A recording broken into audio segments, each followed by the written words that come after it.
Why did the CEO of HBAR Foundation step down? We are going to dig into that today, plus a bunch of other great HBAR news. We've got a number of transactions that HBAR reached. I think the number is going to surprise you. How good is HBAR for being a protocol to build on? We've actually got some numbers behind that, and an app called Drop adds support for HBAR and other chains. We're going to dig into that on today's Frugal BC. By the way, guys, if you like this kind of content, make sure to hit that like and subscribe button. Now, remember, you don't have to smash it. You can just press it gently. Works just fine that way too. And we're always trying to bring you the new unbiased news and doing the experiments in crypto. We're gonna have some of those experiment videos coming out next week with Tiny Man and with Algorand Casino. So stay tuned. And if you got a HBAR experiment that you'd like me to try out, feel free to leave a comment below. We'll dig into that as well. Let me know. Probably a saucer swap would be a really good one to do. Maybe we'll do that a little bit later. So keep an eye out for that. Also, since this is a non-Algorand video, just want to give a quick shout out to non-fungible domains. If you want that .algo address, non-fungible domains is the way to do that. So check that out. Also, we have channel memberships. You could join the other people, our other members, and thanks so much for you guys getting these videos before everybody else. It's only $1 to join the channel membership, just trying to grow the footprint a little bit, so be sure to check that out on the main page. But let's get to today's news. We're going to talk about that. We're going to talk about the HBAR Foundation CEO stepping down. That's pretty big news. We're going to get to that in our main segment. But first, just a couple of little quick news updates. And this one from HBAR, and the number of transactions it's processed is pretty big. Let's take a look here. So we're just going to start with a little good news. HBAR network has officially processed over 60 billion mainnet transactions since its launch. That is a lot of transactions. So I just had a segment about Algorand, how they had processed 2 billion transactions. This one's done 60 billion. Now it's a little bit different because of the way they measure it, but that's still a really big number by any stretch of the imagination. So very cool. Very congrats to HBAR. Now, leading up to our next one, before we get to the CEO news, we do want to talk about price a little bit, because man, we're actually a little under 5 cents right now. A lot of people have been very frustrated by HBAR lately, which is interesting because when I look here, I see the community sentiment. It's at like 72% positive, and that is not what I'm seeing online. So I'm not sure how they measure that. I'll fully admit that I don't understand where the animus is coming from, because I see a lot of the stuff that people are complaining about is stuff that's been true for a pretty long time. I know there's some concerns over the council being too centralized, and it is right now. I do think the goal eventually is to move away from something into more of a community consensus where these big players are only part of a bigger picture. But right now, I mean, that is the way it is, and I guess people are getting a little frustrated by that.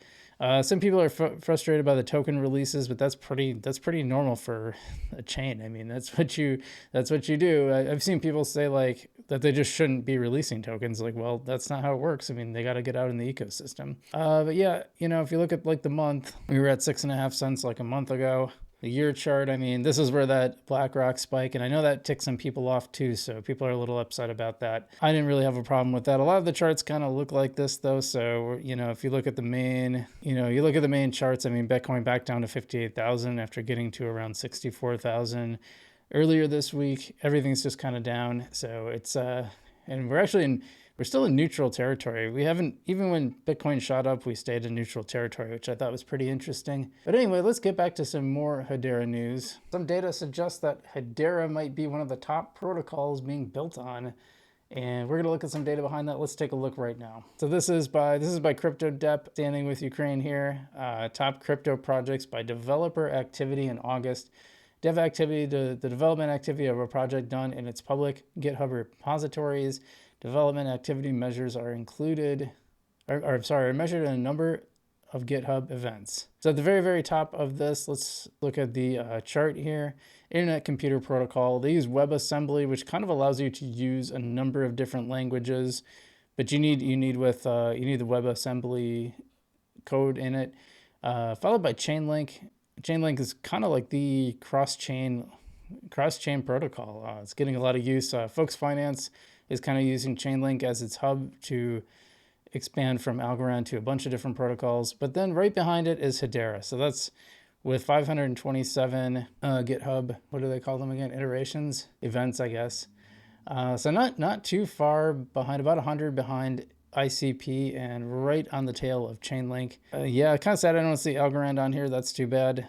But Cosmos, another one we cover sometimes. Cardano, we had that Cardano Algorand budding potential partnership, I guess. So that's kind of cool to see. But yeah, very interesting. Good to see Hedera on the top of that. This means this protocol is getting used, Also interesting, like it almost breaks down, and then it doesn't. But the top three almost are ranked by market cap, which I think is kind of interesting until you get to Cardano. Cardano has almost 12 times, maybe more like 6, 7, let's say 7 times without doing the specific math. 7 times the market cap of Hedera, but Hedera is punching above its weight here in developer activity. So that's pretty impressive, especially Avalanche. Look how low Avalanche is compared to its market cap. That's not good. But yeah, no, I don't see Algorand on there, which is too bad. Okay, so one more little thing here. Drop adding support for Hedera and other chains. What is that? Let's take a look here. So Drop is an instant account-to-account payment platform. It's an ultra cost-effective alternative to cards, cash, and checks. They just announced USDC payment support across multiple chains. Seamlessly transact on Ethereum, Avalanche, Polygon, and Hedera. Good to see that. I'd like to see Algorand get on there too, but Algorand's working on its own thing with MasterCard and Para Wallet, which is pretty cool. So, but all this stuff, I love to see this actual adoption, actual use. And people ask about the payments, but it's usually converted to USDC. It's usually a USDC type thing. That way can kind of avoid those tax issues. But enough about that. Why don't we get to our big news, which is the announcement of the stepping down of Hedera's Foundation CEO. Let's look at this news because this is pretty surprising. So this was announced by the HBAR Foundation. HBAR Foundation today announced that Shane Higdon is stepping down from his position as CEO effective August 31st, 2024. Foundation senior leadership team will continue to manage day-to-day operations, ensuring that all ongoing initiatives remain on track. HBAR Foundation remains committed to the continuous evolution, progress, and ongoing support of the Hedera ecosystem. Now, they don't actually say why Higdon had stepped down as the CEO. He did have a statement earlier saying that they wanted to try to do better by the community. I'm sure the recent animus has something to do with this. They didn't even really give a reason, which usually when a CEO steps down, they give the spending more time with family excuse, which, not that that's a bad thing. It's one of those things that no one can really criticize it, right? Because, of course, that's always a good thing, right? But like what, you just suddenly decided that now? It's always kind of a BS reason, even if it's a good reason, if that makes sense. So I thought it might be interesting to look at some of the reactions online, because as you might have seen, the HBAR Foundation did not let anybody reply that wasn't mentioned, and no one was mentioned, so basically nobody can reply.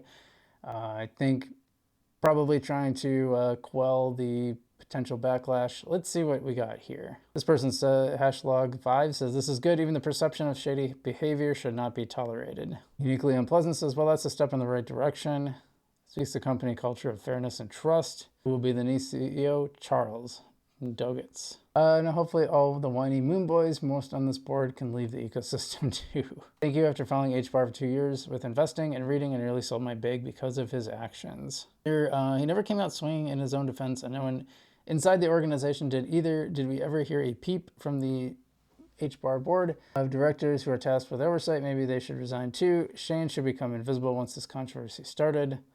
Shane became invisible once this controversy started, effectively making him a lame duck, regardless of whether or not he did anything in violation of his employment agreement, which I don't think any of his critics have seen. The foundation has a deep bench of talent. This might give us a little bit of a clue what's going on here. The exact timing of Shane Higdon's transfer to Coinbase and what it means. As detailed in another post, Shane Higdon transferred about 5 million HBAR to Coinbase at 2:18 on 4/23, the day of the BlackRock pump. Charges of insider trading have ensued. The pump started at 9 a.m. and peaked the next day at 24, about 1 p.m. About half the day's gains were gone by 6 p.m. where it bounced. Again, Shane's transfer was 2:18 on 2/23. So we don't know if or when he sold, but it was right after the transfer. it would be about a 40% gain. Just to be clear, I took some profit on this too. I think it'd be silly not to. It is interesting because, yeah, I mean, but if you're just a retailer and you're just reacting to the push up, I think that's fine. But someone like Shane, he would know that it is insider trading if everything here alleged is true, because it is insider trading. Because if you know that your staff is about to put out a big press release that's going to get a lot of attention, I mean, you don't know for sure. Honestly, I was actually a little surprised that the news caused the price to pump so much, because from what I've been seeing generally in crypto, that news events just don't move the price as much as they used to. They usually kind of baked in at this point. People, the old tick is to buy the rumor, sell the news. But here, this one really pumped. And I made a video about this. I thought it was a big deal.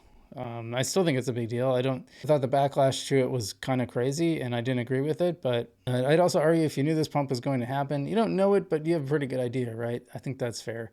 You transfer your funds in earlier, right? Like, to prove insider trading, you'd need to see activity prior to the pump. Isn't that the entire thing? Actions that suggest prior knowledge. Any of us could have timed this exact trade, and I'm sure many did. So he's actually arguing against that. When did he move it? 2:15. The pump started on around 9 a.m. Yeah, it's tough to say.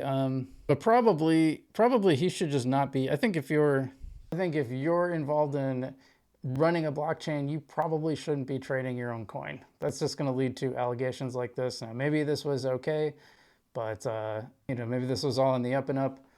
But I'd still find that a little nerve-wracking. So anyway, that's it for this week. I hope you enjoyed this news. Let me know what you think of his stepping down, or what do you think about this insider trading bit. Let me know in the comments below. Otherwise, check out our HBAR price prediction we have. We did earlier, was it this week or last? Oh, Sunday we posted that. And channel memberships, only $1, so check those out. Otherwise, I'm FrugalBC. Stay safe out there, and I'll see you in the future.